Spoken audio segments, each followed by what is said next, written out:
माँ की ममता गांव के एक छोटे से घर में विधवा सुनीता अपने बेटे अर्जुन के साथ रहती थी। सुनीता ने अपने पति को बहुत पहले खो दिया था और अपने बेटे को पालने के लिए दिन रात मेहनत करती थी। अर्जुन उसकी दुनिया था। उसकी हर खुशी का ख्याल रखने वाली सुनीता ने अपने सपने छोड़कर अर्जुन की पढ़ाई पर ध्यान दिया। अर्जुन बहुत होनहार लड़का था।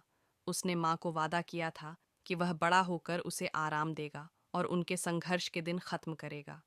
माँ ने उसके सपनों को साकार करने के लिए हर संभव प्रयास किया।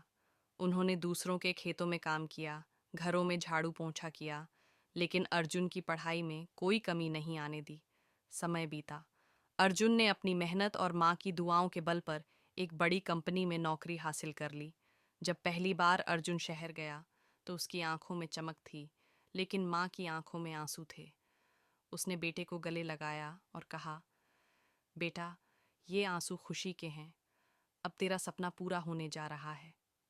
कुछ साल बाद अर्जुन ने माँ को शहर बुला लिया।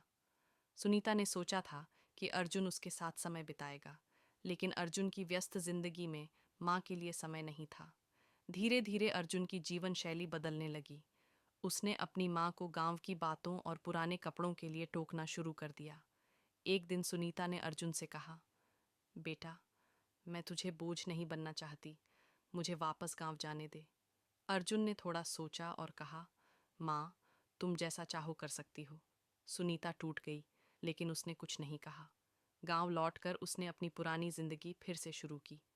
अर्जुन को अपने काम और दोस्तों से फुर्सत नहीं मिली। सालों बाद जब अर्जुन को सफलता मिली और वह अपनी जिंदगी में खुश था, तो उसे माँ की कमी महसूस हुई। वह गांव गया, लेकिन माँ के छोटे से घर में ताला लगा था।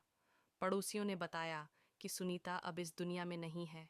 अर्जुन फूट फूट कर रोने लगा। उसने माँ की ममता की कीमत तब समझी जब वह उसके पास नहीं रही। उस दिन उसे एहसास हुआ कि माँ ने सब कुछ त्याग कर उसे पाला था और वह अपनी जिम्मेदारी निभाने में नाकाम रहा।